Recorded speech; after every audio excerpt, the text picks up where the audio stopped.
nkomeje kubasuhuza mwebwe mukomeza kugenda mukurikirana inyigisho zigiye zitandukanye tugenda tubaha kuri channel Hope TV. Ndagusaba gukora subscribe, ukajya ukanda na like kuri buri video, ukandika muri comment indi video wumva twaza gukoreraho ubutaha. Uyu munsi tujya kurebera hamwe uburyo dushobora gufata konti yacu ya Google AdSense tukaba twakuzuzamo konti ya banki dusanzwe dukoresha, ibe Equity cyangwa ibe Beka.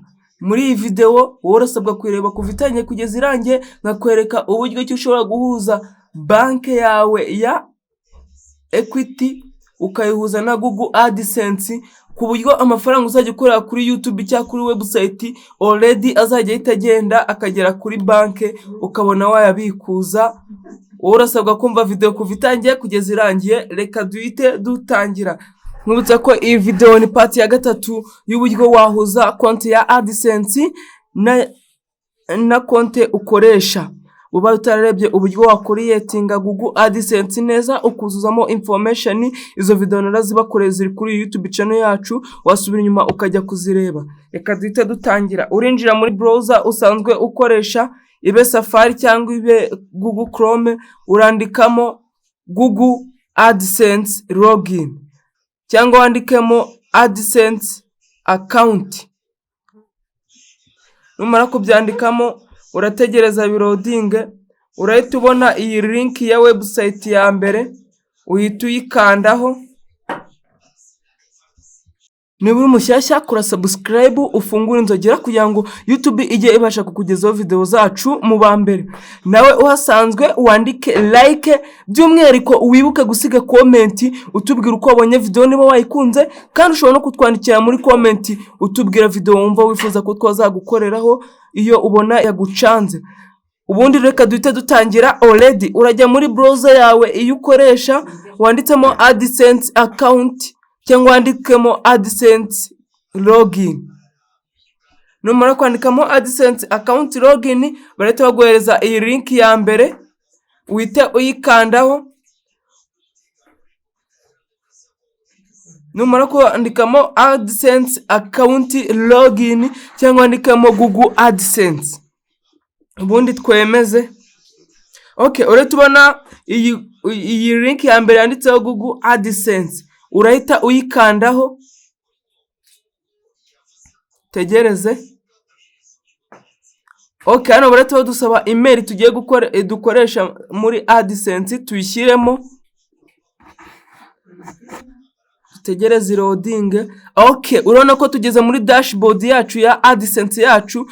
Icyo turakora rero nta kindi, urabona iyi payment iyo kamaze kuba ubururu, aka profile karabaye umaze kuba warabaye verified your identity, uba waramaze kuverifya indangamuntu yawe, warabaye verification. Aka kavi k'ubururu rero nawe kugira ngo ubashe kuba wakaverifya, niba utarabikora urasabwa kureba video zindi twakora. Tudatinze turute tuza hano hejuru kuri menu ya AdSense kubu burongo butatu dukoreho. Tuzamuka hano handitse payment, kugira ngo muri kuhabona neza cyane. Payment dukirikeho. Okay, barahita baguha option ebyiri, payment inform verification check. Twebwe turaca kuri payment inform. Dutegereze. Tegereze loading. Payment account AdSense Rwanda. Yes, hano barahita batwereka amafaranga tuheruka kwinjiza ko ari 0. Hano tureta duhitamo, barahita tuzane bari iya YouTube cyangwa iya website. Turahitamo ko ari iya YouTube. Dutegereze. Hano bahita bakwereka amafaranga umaze kwinjiza kuri YouTube. Noneho twebwe turahita duscrollinga tumanuke how to add payment method receive your earning. Yangu uri kuhabona how to get paid, how you get paid, ni gute wabasha kwishyura. Okay, twebwe ntabwo turi butinde, tureta tuza dukande hano, duscrolling tujyana down. Okay, ngira ngo unumara guscrolling ujya hasi urahita ubona hano handitse add payment method, ukandeho add payment method. Tegereze bitewe na internet ufite. Okay, barahita baguha option ebyiri, AdSense ireta ikubaza add payment method. Add payment method, add new wire transfer detail, na add new check detail. Twebwe rero turakoresha add new wire transfer detail method, niyo turi bukoreshe kugira ngo amafaranga yacu ajye abasha kuva kuri AdSense ahita agenda kuri banke ya account yacu dusanzwe dukoresha. Nitumara gukora kuri add new wire transfer detail, hano turahita tubona barahita baduha izi option tugiye ku beneficial ID option. Iyi si ngombwa kubera ko ni option. Bank account name na bank name na Swift BIC na account number, type account number, immediate bank ask you bank. Rero ukuntu turi bubigenze, turaza tubanze dusome hano neza, ubundi turakoresha Google kugira ngo tutaza kwibeshya tukuzuzamo ibitari byo cyangwa tukabyuzuza nabi. Turaza hano kuri iyi tab ya muri Chrome, ngo uri kuyabona hano na tab buri gukoresha umubare wazo, dukirikeho. Nitumara gukirikaho kuri tab turi gukoresha,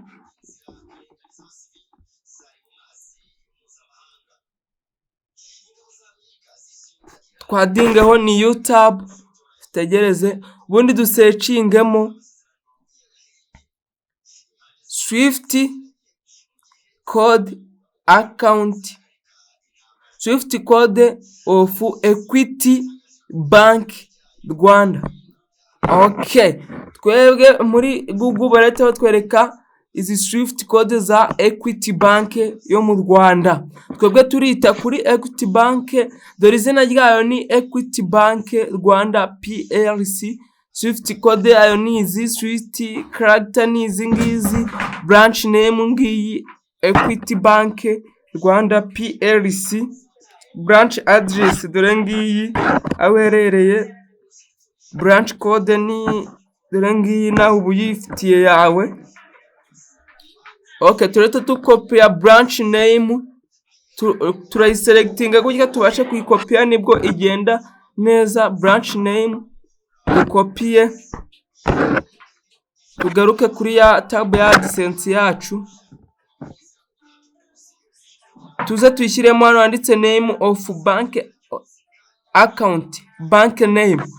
Hano hasi handitse bank name, tuyipestingemo, dusubireyo tuzane Swift BIC ya Equity Bank, duhite tuzanayo tuyirebe tuyishake. Hano na account number, ariko by'umwihariko tubanze dushyiremo Swift BIC, gwe kuri ya tab. Swift code dore ngiyi ariyo turi bushyire muri ya Swift BIC, turayikopia neza cyane nayo. Nitumara kuyikopia dusubire kuri ya tab ya AdSense, nayo tuyipestingemo Swift BIC, tuyipestingemo. Hano hasi tureta tumanuka dushyiremo account number. Hano ni account number yawe, hano nyine uhita wuzuzamo nimero za konti yawe ukazishyiramo neza witonze kugira ngo utaza sorry. Hano account number niho turi bushyire nimero za konti yacu, cya konti yacu nimero za urayandika neza witonze kugira ngo utaza kwibeshya amafaranga yawe akazajya yoba. Urayandika neza, tuyandike rwose dutuje neza cyane.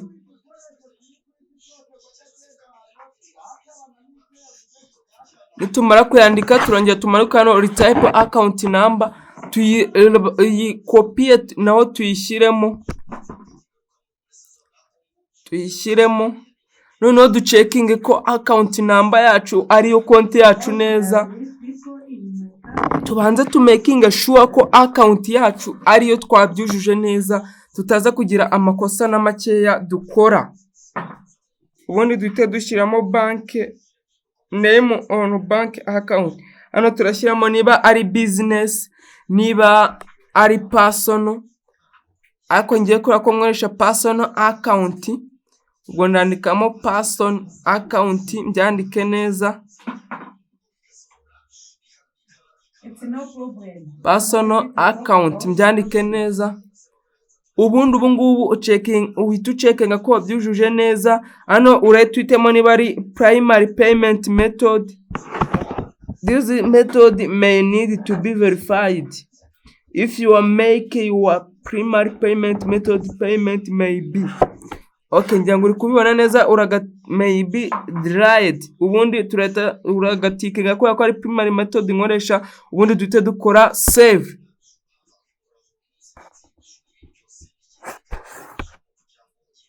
Ano niba ukoresha primary payment method urayivivura, niba atari urayihorera. Ubundi tumanuke hasi dukande kuri iyi buto yanditseho save.